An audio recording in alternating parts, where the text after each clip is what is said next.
মেঘাচ্ছন্ন কিংবা বৃষ্টি ওয়েদারে রাসায়নিক পেস্টিসাইড কিংবা ফাঙ্গিসাইড প্রয়োগের ক্ষেত্রে যে নির্দেশিকা রয়েছে ব্যতিক্রমী ব্যাকটেরিয়া বেস প্রোডাক্টের ক্ষেত্রে।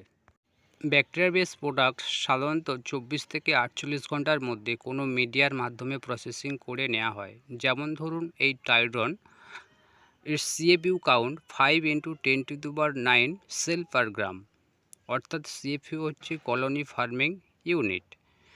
এই প্রসেসিং করে নেওয়ার ফলে ব্যাকটেরিয়াগুলোকে স্প্রেড করে এবং এর সংখ্যাটা ধীরে ধীরে এই মাইক্রোস্কোপে দেখলে সংখ্যাটা ধীরে ধীরে বৃদ্ধি পায় এবং এই সিপিইউ কাউন্ট আমরা ক্যালকুলেটরের মাধ্যমে মেজারও করতে পারি। প্রসেসিংয়ের পরে প্রয়োগ করলে যে কোনো ধানের জমিতে ঝলসা, টিকদাগ, গোড়া পচা, খোলা পচা এবং দারুণ লেভেলের গ্রোথ ফাংশন তেমনি শিকড় চলে আসে।